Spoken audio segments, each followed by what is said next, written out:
Escape to the metaverse. Better act like you know. Yeah. You are now tuned into the Matthew Rizzle Show. Yeah. Escape to the metaverse. Better act like you know. Yeah. You are now tuned into the Matthew Rizzle Show. Yeah. Escape to the metaverse. Better act like you know. You are now tuned into the Matthew Rizzle Show. Yeah. Escape to the metaverse. Better act like you know.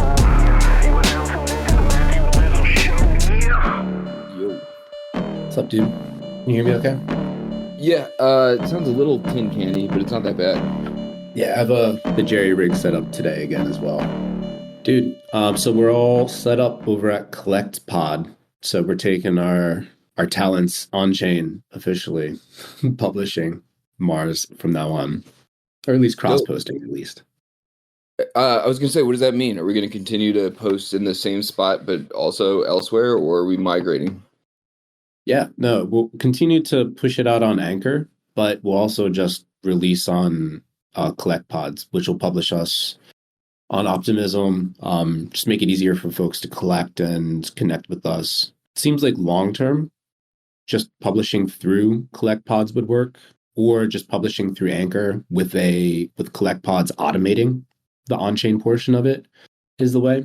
It's not sort of like an either-or, which is pretty cool. And it just gives us all the benefits of, I think, what we've seen with the whip mirror post that Ray has been doing every week, and the collections and the collectors that are engaging with that. Same sort of deal, basically. Yeah, cool, man. This one's been off my radar. So it's basically for like streaming content? Yeah. They've leaned heavily into the podcast segment. One of the founders, 0x Lucas, he was, I guess, employee number 1 at Bankless, and he was leading the charge on putting a lot of their publications on chain for a long time. So he just, after he left there, he was like, took all the lessons learned and set up Collect Pods, and has been working with some of the top crypto-focused podcast creators to bring their shit on chain. And it came on my radar when I saw Jess Sloss talk about just getting that OP airdrop. That went out to a bunch of like visual creators and then audio creators that have been publishing on Optimism. And I was like, that's probably like the best advertisement I've seen. It's like, yes, like we need our shit on chain too. We need some of those free monies from Optimism. So yeah. And the walkthrough was really cool. The way that they set up just minting, it's really smart. If you want to monetize or not, you can have multiple different tiers and shit like that. You can get as complicated as you want or as simple, and keep it as simple as you want. And it's all very, very intuitive in their UI. So it shouldn't be an extra burden at all. It's actually going to be like a really simple process from what we have currently. So it's pretty cool. And currently in private beta, they're going to open it up maybe later at some point, which is cool for us. Just get a little bit more exposure, more eyes on us. The association with the other podcast creators is awesome. So excited to, again, bring our talents on chain to Collect Pods and Optimism. Nice, man. You'll have to send me some links of where we are so I can check it out and everything. I mean, I like, you and I and the Whip, collectively produce a lot of content, like just in general by proxy of like what we're doing. And I like, obviously, the idea of going Web3 as much as, humanly possible and makes sense with all of that. And I've been working, and I sort of feel like guilty in a way because I've been working on this, Whip YouTube channel from the Paradox Video Archive Vault and everything, and been uploading, 1 or 2 of those per week, and then like some of the, newer content. I've just been making it a point to like put it out there because I feel like having it all, just having all of our content in a place that's like, people can point towards, much like we have with the podcast at this point, running through like Anchor, which broadcasts out to like Spotify and Apple and like wherever else like people listen to podcasts from.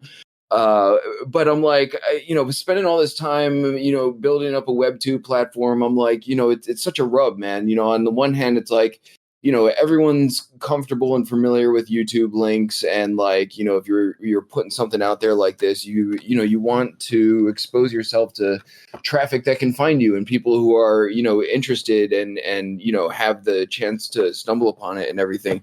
But I wish, and there probably is like a Web3 version of that.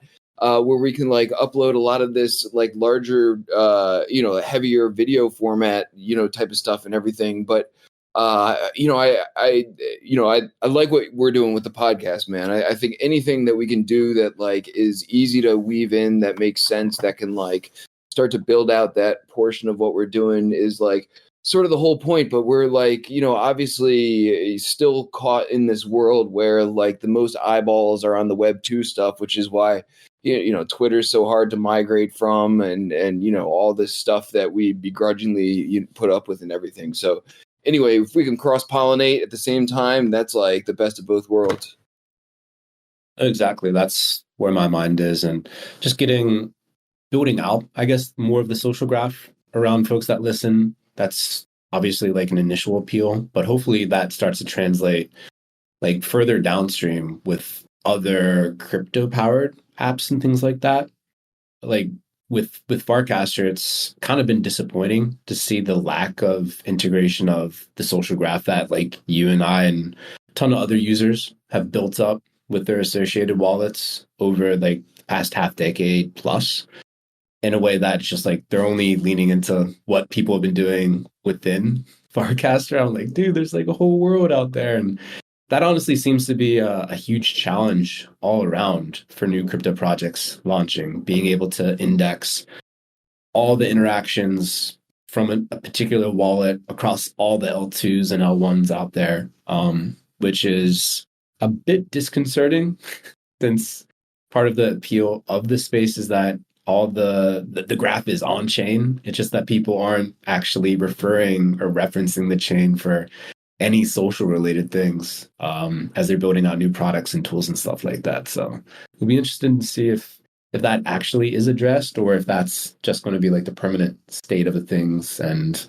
we're just really replicating Web 2 social on Web 3, which would kind of suck for everyone involved.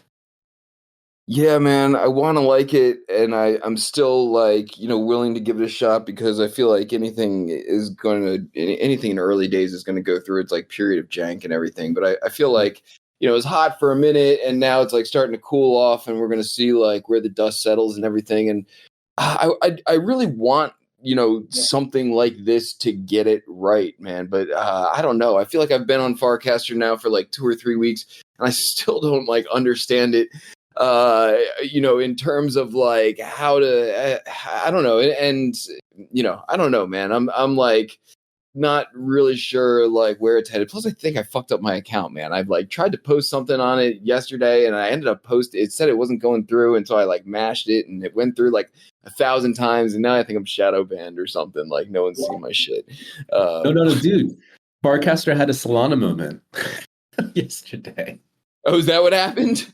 Yeah, dude. Yeah. So like their 2 hubs went down, and when people were like, every time you tried to post, that saved somewhere. So then when it did come back online, like everyone's post just multi-posted. It happened to me too. I went back and saw that one reply I tried to make, like I made it on chain like 9 times in a row. And I was like, what the fuck is this? So I had to quick delete everything not to look like a psycho.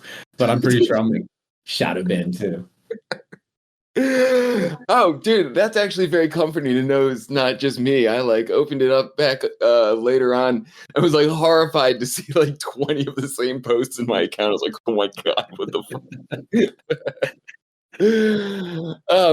I mean, I don't know. I've seen like some contrary points of view about like, I sort of came in Farcaster without like knowing too much about it, and I've seen like some posts about like the centralized nature of it and everything, and them having their Solana moment, and I don't know. I feel like this is one of these situations where like the current landscape of like Web 2 social media is like so bad that I'm like, willing to sacrifice some of my moral integrity and ideals for the sake of like someone at least making a stab in this direction that like just gets us in contact with each other and allows us to see each other's shit. And I felt like that was going pretty well for a minute there, man. But like now, I don't know. I feel like either people aren't posting as much, or like the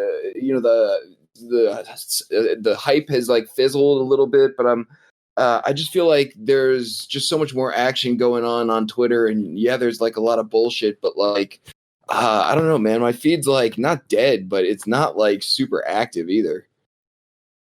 Yeah. With social, especially early social projects, it's really similar to like seasonal vacation destinations, like the Jersey Shore and shit like that. Summer peak, crazy busy. Winter, like the locals are around. You maybe have some out of towners that straggle through, but totally different, right? Kind of vibe. And with early social, it's like that, except the schedules are super unpredictable and peak seasons are just driven by these viral moments that you have no idea when they're going to end. But when they do, it just, the feel is so different. And that's sort of where we are right now in that like hangover phase from the latest big viral moment that it's had. And it honestly, this is the most important time to pay attention to, because like who actually will be left over that kind of was onboarded in that viral wave? And then will the quote unquote OG Farcaster locals, are they actually going to embrace any of the new folks? Is anything going to be done on that front to help them stick around to actually grow the core base of users? And that's super TBD at this point. And it'll be interesting to see if the team at Warpcast in particular, if they address it, or if there's any other clients that pop up to help kind of foster the growing user base. Because at this point, it seems still quite insular and driven by like the original group of locals that had been on there for like a year or so or whatever. So that's like honestly the most interesting thing to me to see what happens. I'm still seeing a lot of posts from folks in other parts of crypto that I don't really see on Twitter. So that's, for me, enough of a reason to keep me around, and just appreciating the fact that, like, all right, maybe this is the opportunity to like set up like a new home and taking the relative quietude as that opportunity to do so, and see if like the locals are actually embracing. That's sort of like my framework to and how I'm approaching this definite like different period of Farcaster post viral growth.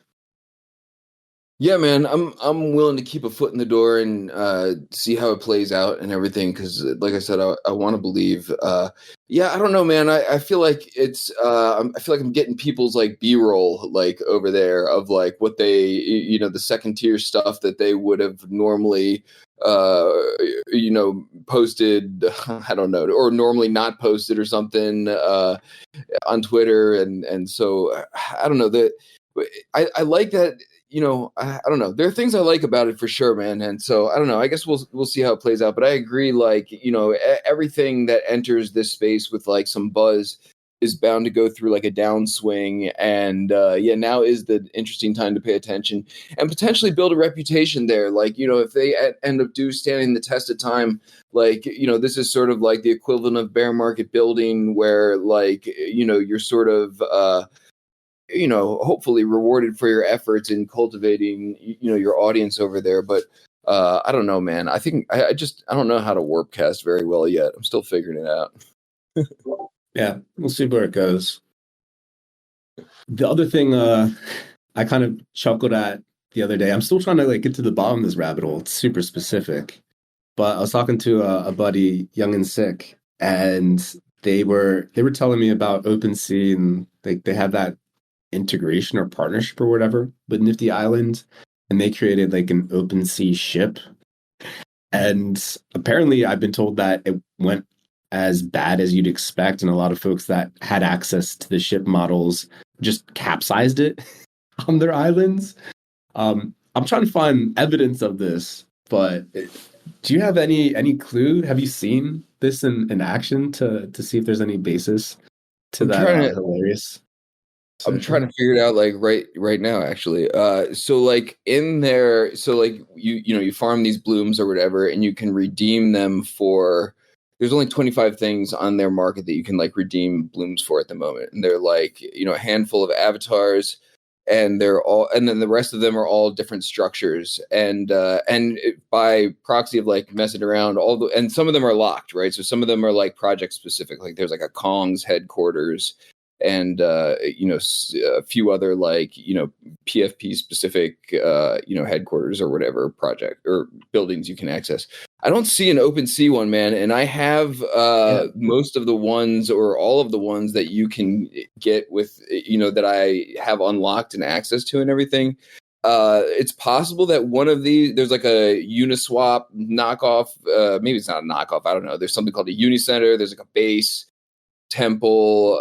There's something called Schiller Space, which I think is like a project that's just like off my radar. So apologies if that's cool and off my radar, but I don't know, man. There's like a YGG layer. I think all of these most people have access to, but I don't see an OpenSea one. But that's an awesome story, and I wonder if like one of these was like repurposed from that, or just like went off the rails, or something like that. But I don't know, man. The structures that like you can redeem blooms for are like, they're cool. I mean, you can like, it's got the NFT integration like frames built into it, so you can like, I threw one of them I've been taking them and just throwing them into the ocean, and just like in the spirit of the name of my island, Low Effort Island. But I threw a bunch of fly frogs in one, and then the one on the one floor I have like a whole bunch of whip moments, and then on the floor above it I have like a whole bunch of on-chain chains. And the buildings themselves are like, they're not like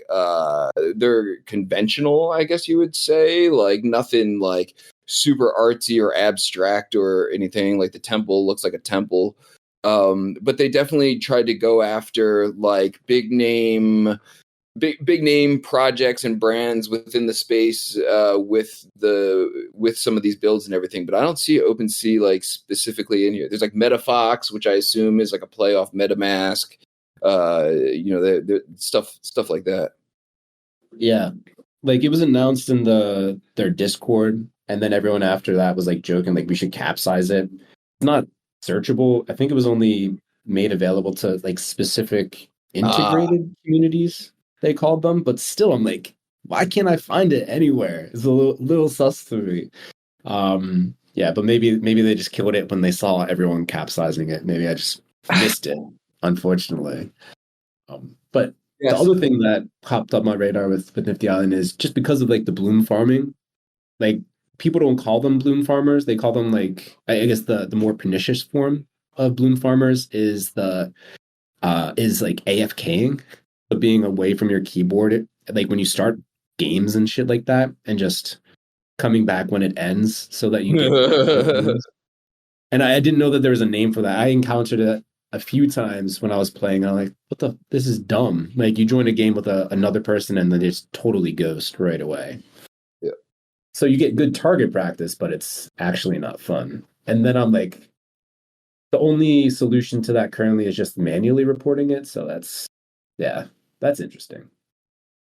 Yeah, man. I mean, I think they're sort of in the same sort of cycle as Farcaster right now, right? They're like a month deep into it. Like, there's a big spotlight on them initially, and now like, now how sticky is what they've got, and yeah, man. I mean, I feel like they have like the right combination of like a lot of things and everything, but a lot of things have a lot of the combinations of the right kind of things. And so, I think it's like next steps that are going to be really tell their tale. Well, an interesting, I was just thinking about this today, man, and I'm glad you brought it up, because an interesting byproduct of Nifty Island and their marketplace and everything has just been like a complete flood of free claims and airdrops of 3D items that you can drag into your world and everything. And, just a shitload of like VRMs and structures and everything. And a lot of them are dependent on, current collections you own and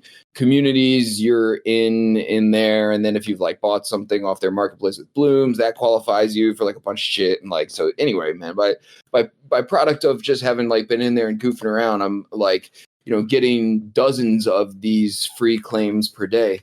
And I'm noticing, and I've seen people start to complain about this on Twitter, that like, people are throwing these things up there with no attribution to the original creators. So, for example, I saw a Vipe avatar pop up there the other day, and I'm pretty sure that wasn't credited. And now, they're CC0, but people are throwing them up there, and so we're sort of getting into like murky waters a little bit with like the freedom of that marketplace and just being able to throw up any file type, and we haven't really like had a whole lot of that before in the context of like the Web3 metaverse, in terms of like people sort of like ripping off other people's like designs and 3D objects and avatars and everything, and partially because I think it's been somewhat heavily curated by like, in the olden days, like Decentraland and Cryptovoxels, like, and the community as well. But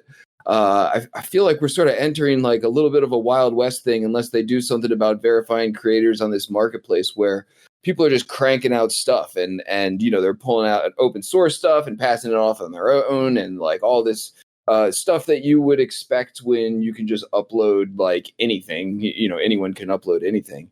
But that's a new wrinkle, I feel like, and going to be interesting to see how that gets handled or not. Yeah, like the tidal wave, it's not just like a single tidal wave, it's just multiple tidal waves that probably will never end of digital content coming on chain. But like in the specific marketplace context, yeah, you do wish that there's a little bit more control on who's uploading what, just for like a quality control and quality assurance perspective. But yeah, I mean, I feel like the cat's out of the bag for marketplaces that haven't done that. Like there's no way to really kind of go back or try to fix something. So now it really is that Wild West experiment. Like, well, how will this end up on that particular platform? Blah, blah, blah.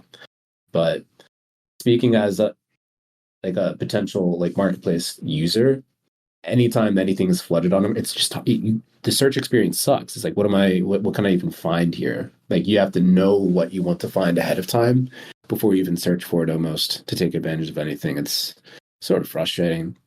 I'm not sure if there's any pros that go along with it, like crazy supply, tons of things to put on. Maybe that's an advantage, but I'm not 100% sure personally.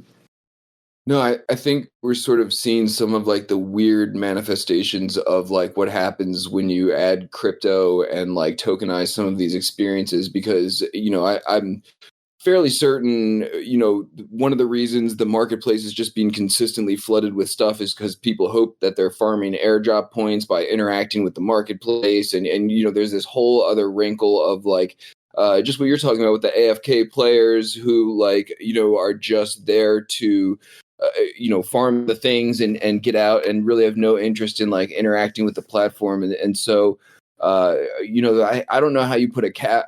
Well, I mean, there are definitely some measures, right? Like people do verified creators and that kind of thing, like all the time. But with anything like that, man, you're going to get that sort of crowd that tries to, work the system as much as they can to their advantage because there is something valuable to be obtained by doing that. But yeah, man, the marketplace situation is a mess, right? Like, how do you find anything? It almost feels like OpenSea back in the day, which was just like that. It was just like a mess of things, and I don't know. I don't go there too often anymore. Maybe it's gotten better, but like, I don't know. Search functionality has never been Web3's strong suit At all, and it's just going to get more and more complicated. We're talking about like the social graph and how that's been kind of not just underutilized, just not utilized at all up until this point. And it almost feels like that may be a part of the solution for discovery heading forward. Like you, me, everyone that we have collected from, everyone that we've gifted things to throughout the years, somehow, some way, it feels like that graph would probably be a good screen or filter for a marketplace. Someone that from that web that's collected from there seems like it'd be a great data point to use to leverage to surface things to other individuals connected to that particular graph in a way that is properly decentralized, like reduces any sort of extra work that a marketplace would need to do to like curate anything. But yeah, again, we're at the bleeding edge and we need to kind of like sit patiently, sip a cup of coffee and wait in the meantime until something better comes along in that vein. Yeah, man. I feel like we, collectively as a Web3 community have just this sort of history and like good intention that always leads to overcomplicating things that inevitably like deters new users and like alienates people and everything. And I feel like so much, Farcaster is potentially an example of that. But I just feel like, a simple Web3 social media app that just gets it right. Again, man, we bring up Scent so often because of some of these reasons, man. It's just like a very simple flywheel that didn't take much intuition to figure out, but it was Web3, and you were able to see shit from people you like, and it doesn't have to be like much beyond that. And we bring up 0-1 like pretty often because I feel like that, again, they've done a pretty good job of serving up a Web3 experience that's like very, very simple and like easy to interact with, or at least the best that we've got, or there's some of the best that we've got at this point. And we don't have that for social media, man. I'm like, Farcaster's cool, but there's so much to understand and so many bells and whistles, and you're hit with so much when you come in. And that's the reason why I think like Twitter is what it is. And I don't know where it's at in its popularity or whatever, but it's pretty like stupid intuitive to pick up when you pick it up. And it doesn't have to be much, man. Like just a Web3 something that works. Yeah. I mean, the Twitter in the front of Farcaster seems intuitive enough, but it's the Reddit style mullet in the back that I think throws a lot of people. Like, again, like I'm still like, what the fuck channel do I even send this to? Do I even send it to a channel? Like that's a learning curve. That's a crazy learning curve to try to get on top of. And I think that's probably the cliff that a lot of folks are falling off of.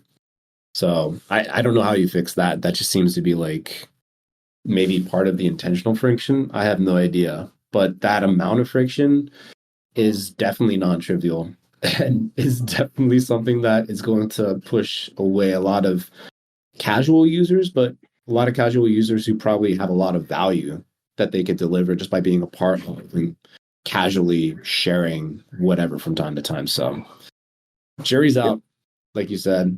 It's cool though. We have a bunch of popcorn. At least I do. I enjoy watching this shit. So we'll see how it plays out. Yeah, man. I mean, good tools, somehow find a way. I mean, we were bitching about this last week, just Discord being such a mess in general to navigate and onboard people to and everything. But it's a good tool, and then it's here, and we've been stuck with it, at least maybe not forever, and maybe this is one of those.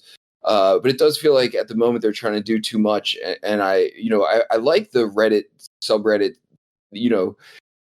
thing that they're going for. I like the ease to see people that you like on the public feed and everything, but I don't know, maybe they got to pick a direction or something like that just to make it easier to maneuver around. Yeah, man, but the popcorn is here, and at least new stuff is happening, man. People are trying new things, and the whole like social Web3 up until like pretty recently was like largely untapped territory. There had been like some stabs in that direction, but that's like fairly young within the context of Web3 itself. So, we're in terms of that, I feel like we're definitely still like fairly early days, even though I know Farcaster's been building for a while. Like, once you start onboarding a decent amount of people, it's sort of a whole new ball game.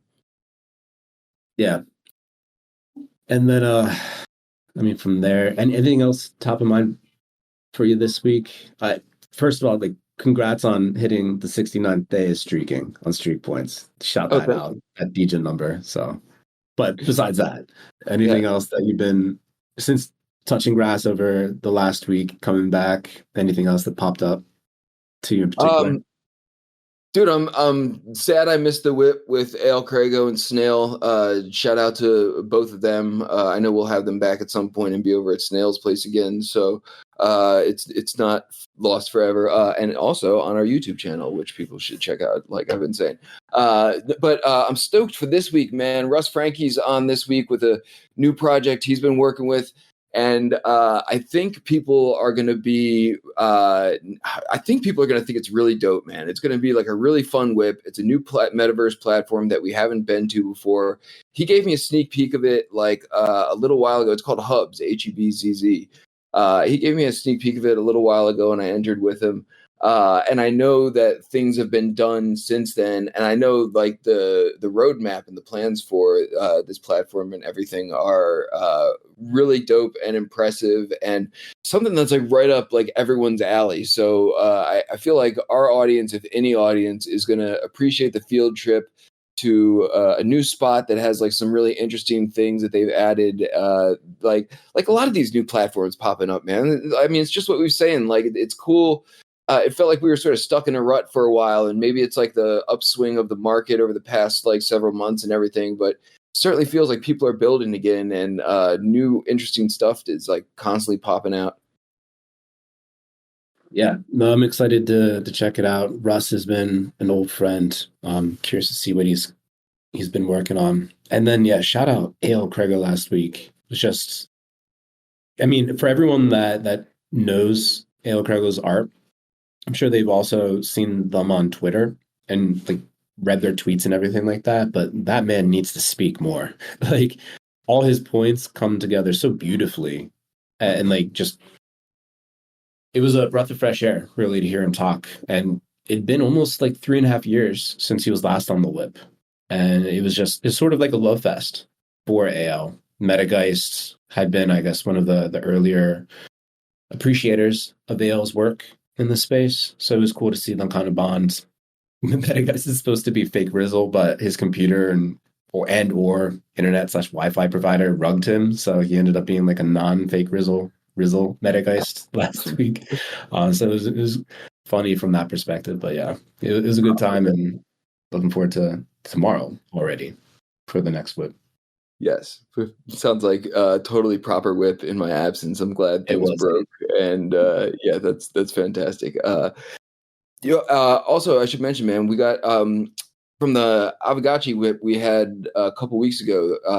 Zonzi.eth, I guess, was there and had a good time and wants to put up some fake gotchis for us to give away this week, along with Thrax, Mortrum, and GXTH. So we've got a stack of fake gotchi giveaways to give away at the whip this week as well. So shout out to them for coming out and having a good time. And it's always cool when people come to our events and then want to give back in return to our audience in future events. So keep that flywheel coming. Love that shit. Love it, man. Awesome. Probably a good place to wrap up. Want to have a quick shout out to Foxy. I know she may not be there for the listening party tonight. Hope she's in a good place. Like, thoughts, prayers, you're in our hearts and minds. Dealing with a personal situation. So hope to see you back soon, Foxy. Appreciate you and love you for everything you've done for Mars and for the whip and for everything. Hell yeah, man. Foxy's been so rock solid for so long and never takes a listening party off and everything. So a much deserved breather from the Matthew Rizzle Show listening party. But she's been holding down the pre-whip and the listening party for years now, man. Just thinking about this also earlier, man, our crew pretty much knows each other inside out, man. We've been rolling together for many years now and have a significant level of talent between all of us. So yeah, man, shout out to Foxy, and I know she'll be back in action in not too long, and we'll hold it down in her absence and kick some ass tomorrow. Hell yeah, dude. All right, man. Well, I'll see you in the metaverse tomorrow, and shout out to Easy, Drago, Dragonate's mom for listening in as we record live. Yeah. All right. Later, y'all. Later, man. Y'all.